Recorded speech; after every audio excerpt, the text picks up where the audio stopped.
everybody? Welcome to the Recall Podcast. And as you can see, I have a special guest with me, Cruz. He is the author of the book that is about to come out next month, Dreamer Awaken. We're about to talk about awakening your dreams. Get ready. Let's roll.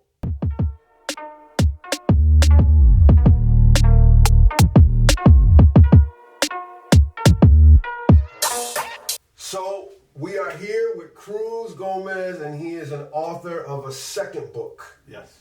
And I'm excited because I think this book is going to help a lot of people who, like you said, feel caged, become free. Absolutely. In what, they need to do for their lives. So tell us a little bit about the book. Tell us a little bit about you. Say what's up to the Recall fam. Yes. Thank you for having me on tonight. Definitely. Awesome experience. The book, it's very powerful. It's a gift from God. So last year, April 22nd of 2022, God gave me a vision about the book. He says, I want to shake the cage. I want to rattle the cage of all the dreamers. Come on. They're getting used to the four walls. And he gave me the picture of the four eagles. One was an injured eagle. One was an eagle in the cage. And then the third picture was hands letting the eagle fly, and then two eagles flying simultaneously. And for 6 months till November 14th, I had writer's block. It was like he was just downloading. And November 14th, 4:30 in the morning, he wakes me up and he says, Cruz, I want you to write. I want you to start writing, and you got 62 days to write this book. So you wrote this book in 62 days? In 62 days. But it was supernatural because I was able to go into different portals and spend 4 or 5 years there and then come down and write. So for 62 days. And the funny part about it, God, we know God that has a sense of humor. 62 days ended up being on Martin Luther King Day, which was I Had a Dream. Come on. So think about what you just said. You finished your book about awakening a dream on the day that we were honoring I Had a Dream. Absolutely. That's incredible. Yeah. So this book takes us through 4 stages of life, right? There's the wilderness stage, right? Then there's the warring stage, and then there's the winning stage. But a lot of people stop at the winning stage, but what he was showing me in my dreams and in the spirit, he was showing me that it's not about the winning stage, it's about the waiting stage. It's about the audience. Okay. So that's why he brought the importance of writing this book and releasing the dreamer from the cage, because there are people waiting for us to develop that dream. Exactly. So yeah, it was a supernatural book. I can't wait to release it. Yeah, I'm excited. I can't wait. I bought my copy already. We're going to put a link in the description below so that you can get a copy of it early as well. Listen, you don't want to miss it. This book is going to be amazing. So when we're talking about Dreamer Awaken, right, I love how you use the analogy of eagles. Now, I'm familiar with the analogy of eagles and how they molt and do all these things. How has this book reflected in your life? Wow, it's been, I've had to live it. So we know when we tell a story, we have to live it first. Absolutely. And I think that's why this is so special to me, this book, because I had to live every section of it, from the wilderness stage and not being confident and running away from God's purpose over my life. Where we run from God.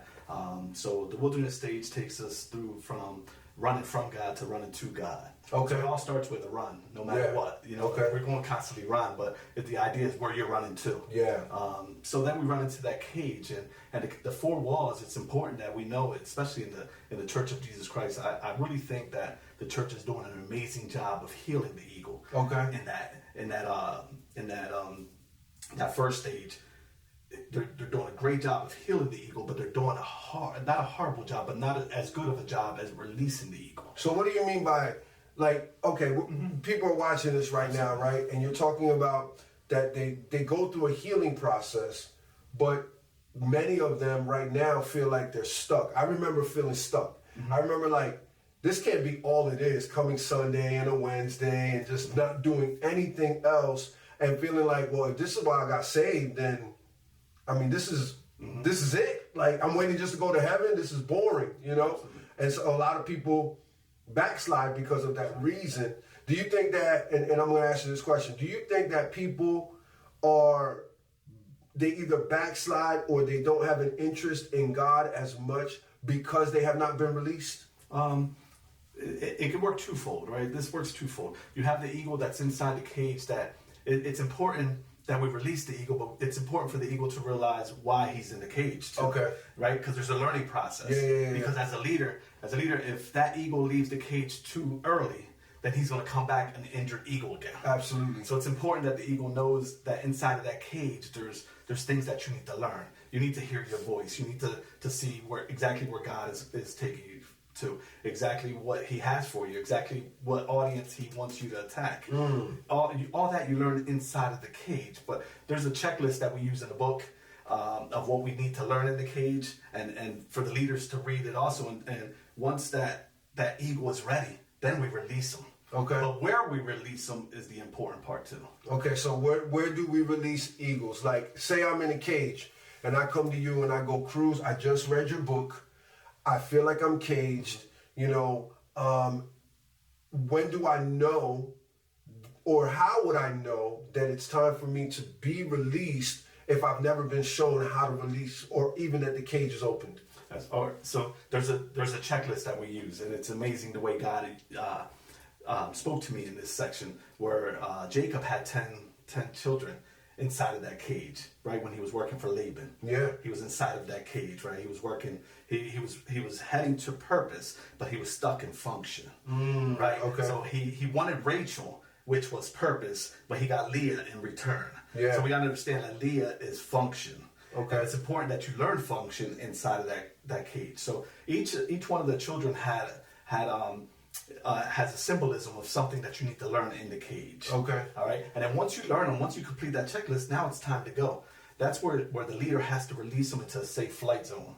We have to start preparing a place for eagles to fly within the house. Okay. Right. Joseph went into the prison. Right. And they said, and the word says that he gained the trust of the guards. Yeah. The guards loved him. Right. So he had to interpret his dream for the two people that were there. He had to interpret one for the cupbearer and then the bread maker. Right. This was a place where he could get it wrong. Okay. He was loved at that place. All right. If he got that dream wrong there, he wasn't going to die. Yeah. Right. So we have to set up a place inside of the house for these dreamers to fly safely. So there has to be a safe. Because one day Joseph was going to go to the king. Yeah. And there, if he would have got it wrong there, he would have died. Oh, absolutely. But too many times we're sending our eagles to fly out to interpret a dream of a king without even going through the first steps. Absolutely, without practicing with the people that love them. So when you were writing this book, right, 62 days is, again, amazing feat to be able to. Some people take years to write a book. It's your second book. The first book was The Mirage, yes, which is available now for people to purchase. So make sure you go and get that.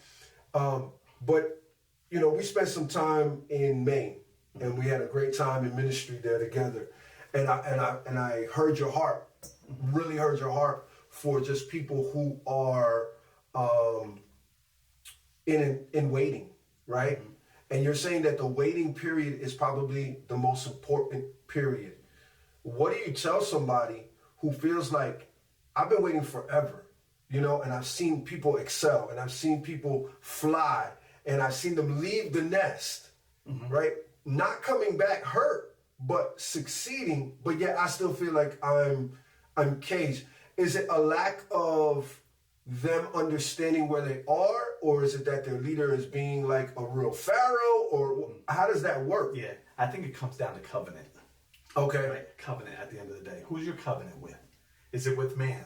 Are you listening to the promises of man, or are you listening to promises of God? Okay. Because the promises of God are not based on seasons. They're based on the promise. Yeah. Right? And it all comes down to influence or inspiration.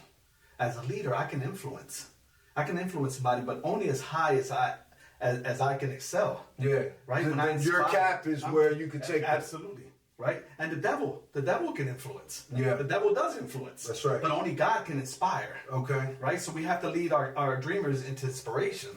So at the end, as a leader, I have to check myself. Or as an eagle, I have to check myself. Who's my covenant with?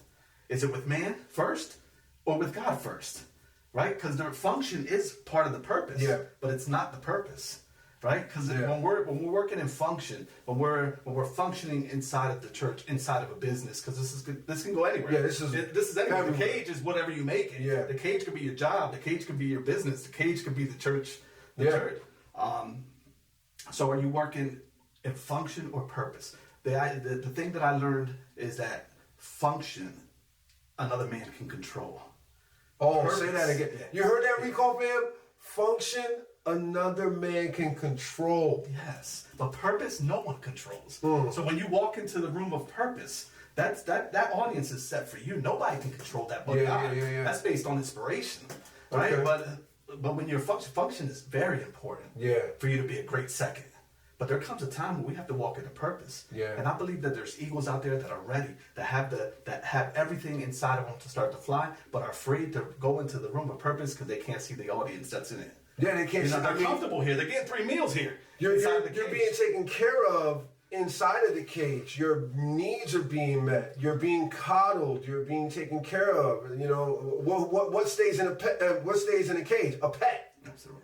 You don't want to be a pet. Mm-hmm. You want to be a free bird, you know, and not in a way that you're reckless or rebellious or anything like that. Because I think that you give honor to the house that lets you fly, right? Absolutely.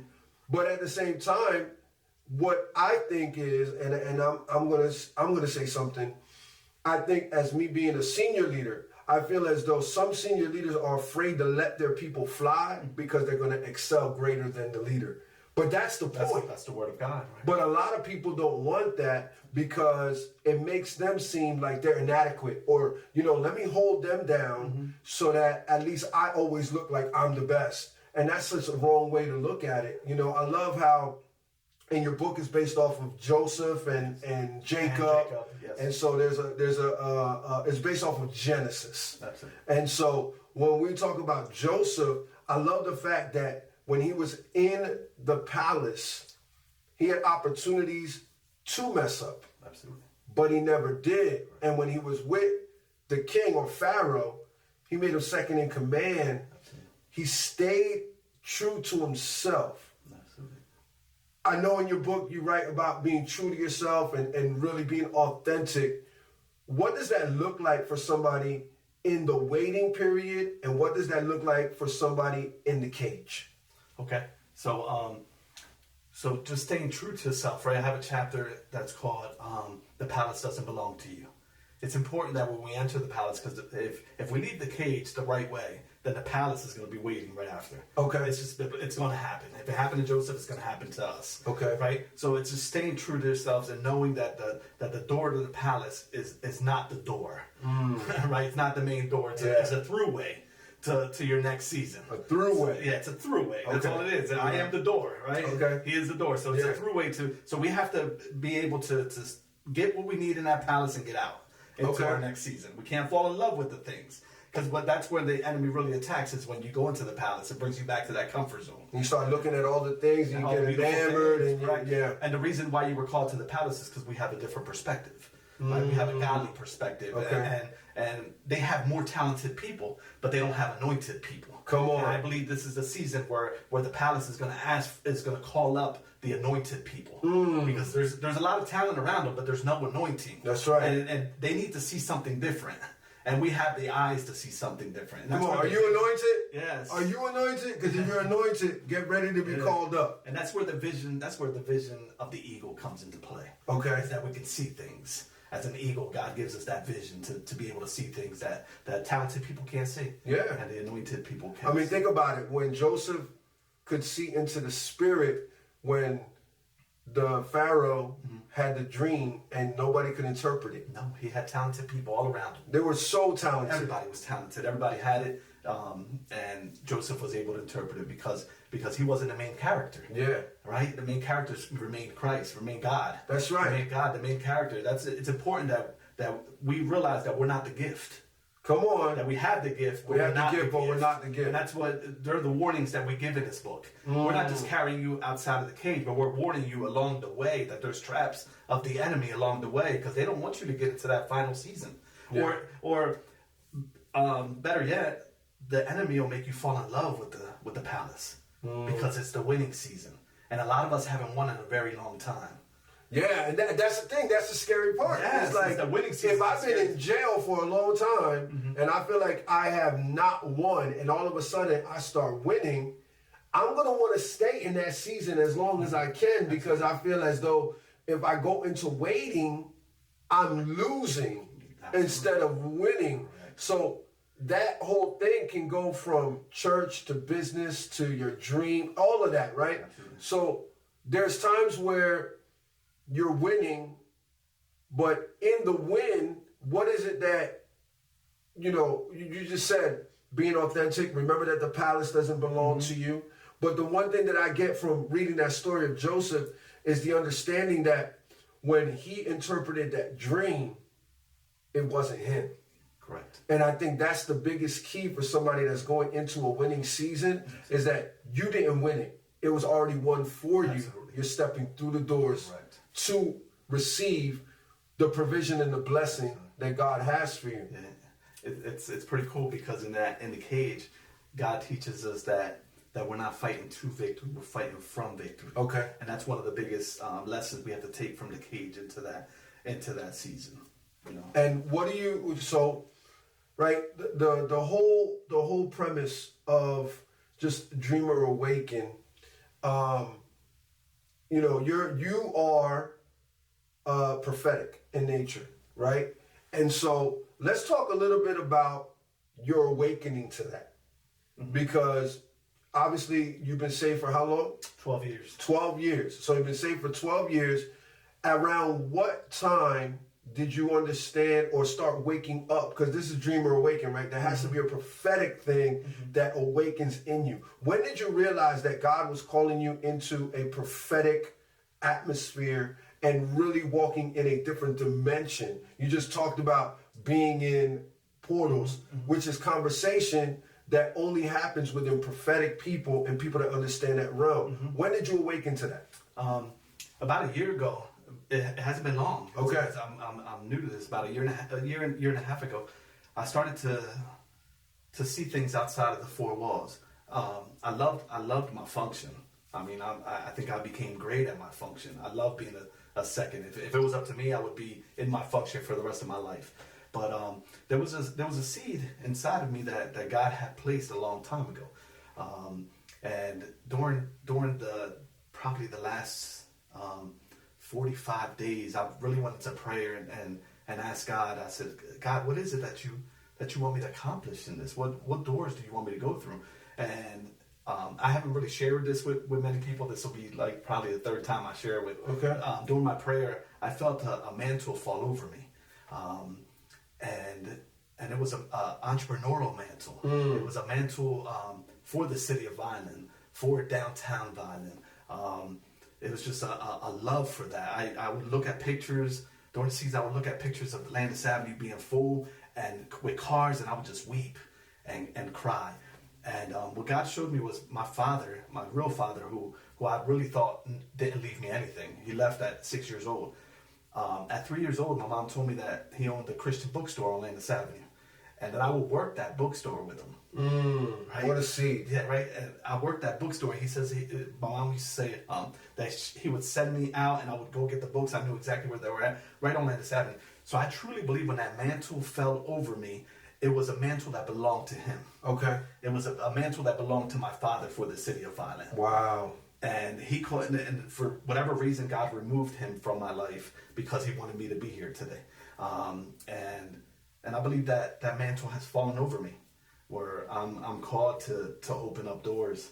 Okay. In the city of Vineland for those that are coming after. For people that are watching this right now and you're hearing Cruz talking about a mantle is just what we call in the prophetic an assignment that falls upon someone. It's like how Elijah was taken with the Father and his mantle or his cloak came down and Elisha grabbed it and put it on and was able to do the same things in even greater measure than Elijah did. A mantle is something that prophetically everyone can carry if you have an assignment over your life.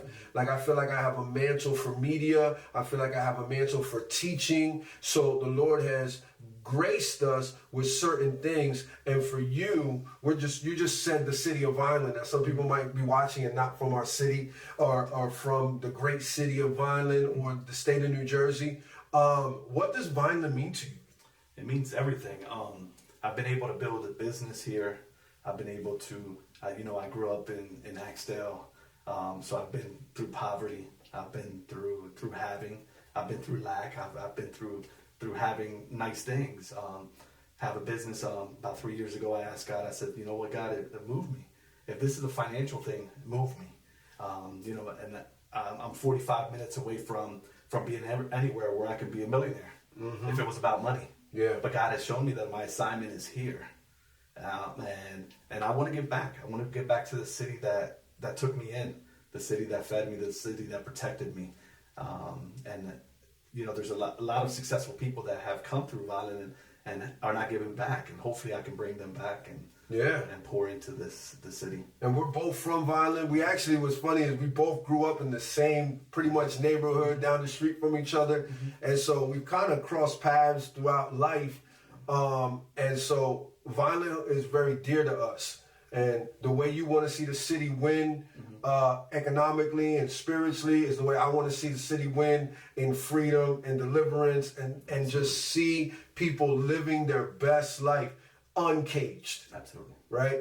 So as we get ready to close this out, first I want to thank you for being on the Recall Podcast. Yes. I wanted to shout out the book again. You guys got to get this. It's going to be in the description for everyone to go and get. So please go and get it.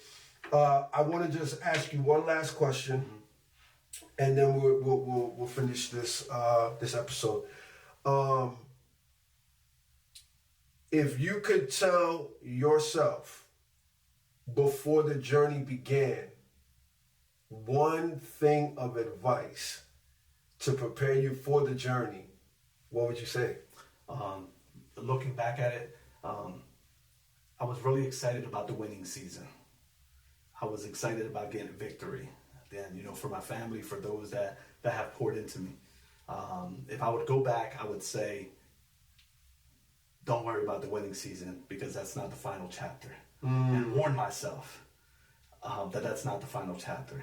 That the waiting season is the final chapter. And I would tell myself, listen, as soon as you get up to the winning season, God is going to make your ceiling his floor. Yeah. So he's going to give you another. So I would just tell myself, don't be satisfied. Don't be satisfied with winning. Okay. That's not all God has. God has more for you. He has more. And it's about the waiting. And I think the audience is the fulfillment. At the end of the day, the people that are waiting for me to get to purpose, that are waiting for the word, the ones that are waiting for the word that's inside of me when I reach purpose. Yeah. That's the ultimate goal now of the eagle. So you have a hunger for reaching your purpose. Because people are involved. Because they're already there. And God has shown me they're already there, and that's why the 62 days came in to play. It wasn't because I was able to write the book in 62 days. It's because God needed to get the message out in 62 days. That's right. So it was nothing I did. It was nothing I did. It was just the urgency that he says, man, your audience is waiting for you. That's awesome. And it's important that he doesn't lose one of the people waiting. That's awesome. So before we close, tell everybody where they can find you, Facebook, Instagram, whatever. Go ahead. So on Instagram, TikTok, and Facebook, it's on Kingdom Finance. Find me on Kingdom Finance. Follow me. We also are having our book launch April 23rd at the Vineland Public Library. We're bringing the library back. Come on. Back into the picture. So come out. It's from 4 to 6 p.m. If you can't buy the book online, come out and support us and be one of the eagles that we take to the next level. You need to be there. Vineland needs to show up. We need to support our local own. Listen, big things are coming, and I know that God has his hand upon you. And just like your book, Dreamer Awaken, a dreamer has awakened in you. And I'll tell you one thing, from the time that you came here to Connection Church and you began to do the series with us for finances, Cream, I'm telling you, my life has completely changed. So many people's lives have changed. And so we're just grateful for you. We're thankful that God is using you in this city. And I want to just encourage you, Cruz, continue to wake dreamers up. Amen. Amen. Thank you. Yeah, definitely. Listen, it's been the Recall Podcast. Make sure that you like, subscribe, and bang on that notification bell so you can stay connected with everything that's uploaded. If you have not checked out our other videos, go and check them out. Go check out Marisol Story, My Story, Q&A, and the Nicolaites and all that good stuff. And be ready for another one on Friday. I'm here with Cruz. Listen, it's been awesome. Dreamer Awaken. God bless y'all. Peace.